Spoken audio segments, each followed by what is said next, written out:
Welcome back to another edition of Components Breakdown. Today we're going to look at the 2010 Essen release game called Navegador. Navegador is a 2 to 5 player area movement game that takes about 60 to 90 minutes to complete. The game takes place in the 15th to 16th century Age of Discovery and around the area of Portugal, in which each of the players will contract men, build ships, acquire buildings, sail the seas, and eventually establish numerous colonies in various locations, with the player having the most victory points at the end winning the game. So let's go ahead and open up the box and take a look inside. Navegador comes in a very large box, as you see here. It's about 12 inches wide by 16 inches tall. I've used several different Plano cases to store most of the components. You'll also get a large trifold cardboard game board. You'll get an 8-page rulebook that's very well explained from front to back. There is also included a 11 by 17 fold-out of the quick introduction rules, as well as the setup for the game. There are 5 player sheets, numerous cardboard coin denominations, wooden tokens for all of your player ships and people and workers, as well as several other denominations for privileges and factories and all the colonies in the game. So let's go ahead and set up a 2-player game and start explaining the rules.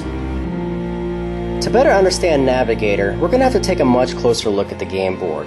It's actually broken up into 13 very specific sea regions. Travel usually occurs from west to east as the game progresses. However, players may travel from east to west. That is usually done to gather colonies or explore regions that players may have simply missed or skipped over. Now, each of these specific sea regions houses 2 very important resources. The first being the Explorer tokens. There's only 1 Explorer token per region. Almost everything in the game has victory point value at the end. So gathering these is very important to the player. The first player to go to these regions would gather this and place it on their player sheet. However, there may be an even more important thing in each of these specific sea regions, and these are colonies, which are represented by specific resources. At the beginning of the game, there's only 2 really available resources or colonies to the player. There are the sugar colonies and the gold colonies. As the game progresses, a 3rd type of colony is introduced, called spice. Usually the value of each of these is relevant on where you get them into the game. So therefore sugar is less valuable than gold, which is less valuable than spice. However, that can be kind of mitigated by the market. Players that are smart and are able to sell at the right time and able to manufacture at the right time can really kind of control the market and gain the most from the resources and the colonies that they gather. The next spot on the board is the worker track that you see up here in the upper left-hand corner. There is a minimum of 2 workers and a maximum of 9 workers that player can have at any one time. At the start of the game, each of the players starts off with 3 workers. Workers are used primarily for a couple different functions. First, you have to have at least 2 workers to be able to colonize a location. You have to have at least 3 workers to be able to buy any of the 3 types of factories in the game. 4 workers to build a shipyard, and 5 workers to build a church. The great thing about the game is that workers never go away. You simply accumulate them and do a visual check to see if you have enough workers to do that function. You don't actually move back down on the board when you actually use that worker. However, there is one way that you will lose workers, and that is using the thing right to the right of it called the gallery. This is where you gather privileges through the game.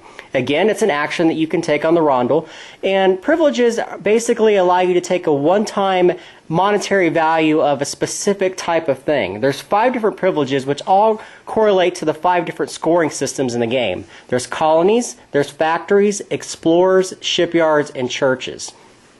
Every time that you use one of these privileges, you actually have to lose 1 worker, so you move your worker 1 down on the scoring track. It's very simple to understand, and at the end of the game, you actually get a lot more points for focusing in specific regions in the game, such as focusing on all the explorers or focusing on all the colonies. Let's move on.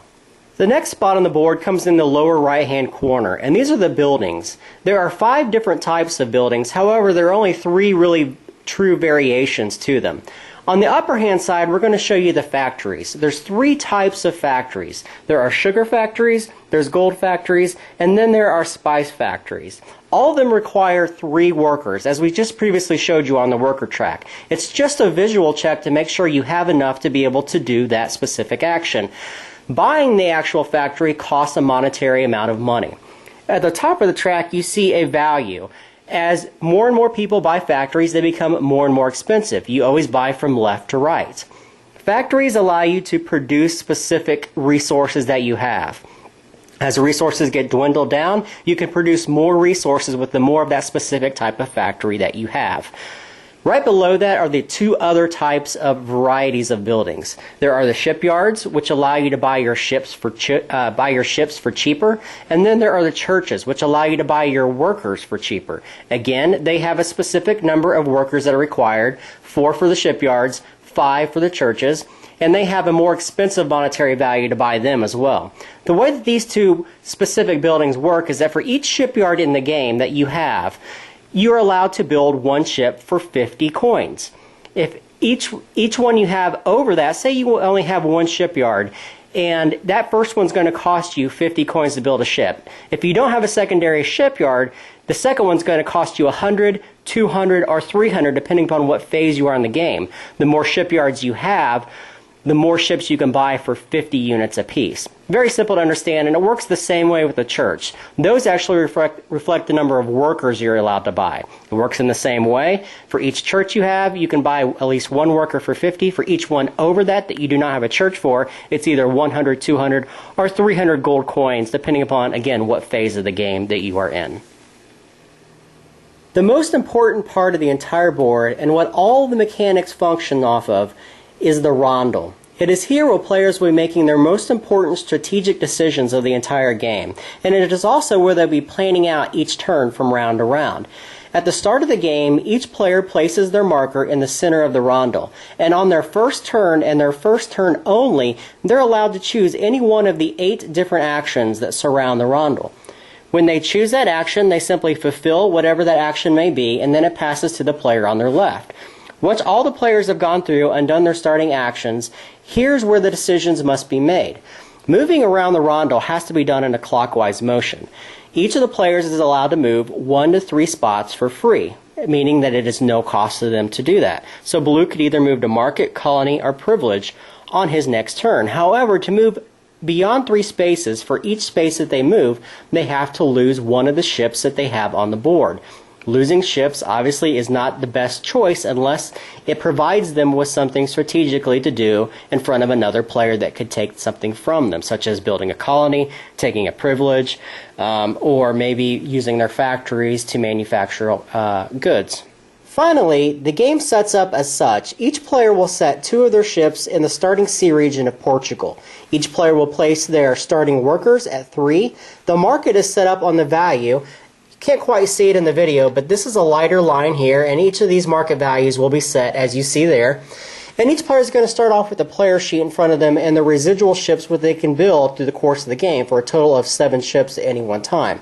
They're going to start off with 200 coins apiece, 1 privilege marker which can be used at the end of the game to kind of change the scoring system. Looking at the actual player sheet, it's broken up into a couple different regions. There are factories, which each player will start off with an orange factory, which can be a wild. It can be used for any of the 3 different types of factories in the game. A place to place your explorers once you actually are able to acquire them. A place for all of your shipyards. A place for all of your churches. And then there's the gallery for yourself, allowing you to gain points for galleries that you gain. Let's briefly explain that to everybody. Say through the course of the game, you have 2 colonies on your side, which are these markers that you see here. Say you have 2 sugar colonies, and you gain the privilege of the colony right here, and you place it over the 30 mark. You count how many colonies you have, and you multiply that by 2. You would do the same thing with explorers. If you have 4 explorers by the time you gain your first privilege, you would multiply 40 by the number of explorers you have, and you gain coins. And you also gain them at the end of the game for victory points. The last thing is that the last player, not the starting player, gets this Navegador token. And I'm not going to explain how it works, but I will tell you what it does. It allows a player to get a free sail action once on a trip around the rondel. That's basically what it does. Read the instructions. It's very easy to understand. So let's go ahead and just explain how a typical round will work. I'm not going to go through all of the different actions on the rondel. However, I will give everybody a brief overview of what they allow players to do. If a player chooses sailing, they're allowed to move their ships X number of spaces. The number of spaces they're allowed to move depends upon which phase of the game they are in. At the start of the game, we're in phase 1. As we pass this line here, we go into phase 2, and ships are allowed to move 2 spaces. And as we pass the line here, we go into the third phase, which allows ships to move 3 spaces. Ships are allowed to move to any location. However, if they move into a location with an Explorer token, they will lose 1 ship, but they will gain that Explorer token on their side. They will also be able to look at the colonies there and be able to gain a monetary value when they go there. Choosing the workers allows players to move their worker location up by expending amount of monetary coin. The amount of coin they spend depends upon how many churches they have built at that portion of the game. The next thing is the market, where players are allowed to sell the colonies or resources that they have, or manufacture resources as they go lower onto the board. As you sell stuff, the items move down, so you get more money for manufacturing at that portion of the game. Colonizing allows you to buy specific colonies, such as this sugar colony, and put it on your side. The amount that it says on the back is the amount that you get to buy it for. So obviously buying cheaper is better because you get the same value for it because it is sugar. Doesn't matter if a sugar costs you 50 or 100, it's still sugar. The next one is privileges, which allows players to buy any one of these privileges and place it onto their game board, and they will lose 1 marker from their worker token. The next one is ships. It works very much like workers. They're allowed to build X number of ships, depending upon how much money they wish to spend. The more shipyards you have, the cheaper each of your ships is going to be. There is another market, which we've already explained. There are buildings, which players are allowed to go here and buy buildings, depending upon how many different workers they have. If they have 6 workers, they're allowed to build 2 factories, if they have enough coin to do so. However, they're only allowed to build 1 of these 2. Very easy to understand. And those are basically the actions that a player can take. The game ends in one of 2 different ways. Once all the buildings are gone and on players' boards, or if a player has explored the last location here at Nagasaki. Once that is done, the players will accumulate all their points and come out with a total victory point winner. Navegador is another one of those games that completely snuck up on me. I had obviously read quite a bit about it prior to buying it. And it's not one that initially made my Essen list, just because the theme alone is not something that I gravitate towards. There are so many of these style of games out there. There's Endeavour, and there's Le Havre, and there's Agricola, and there's London, and they all just have the same boring theme to them. However, they're all great games, and it's surprising that they keep coming out or keep coming up with new inventive ways to make boring subject matter really good with games. I don't understand it, and I don't think I ever will, but it makes me kind of question my ability to actually judge games when they're first initially announced, because I usually think dry, boring, and then when I play them I think, wow, this has some really good gameplay mechanics. Navegador is no different than any of those games. It's got some great strategic choices to make. There's a lot of good choices to make. It's got a really cool game-ending scoring system. I love games where you get rewarded for just about everything that you do. And in Navegador, this is no different.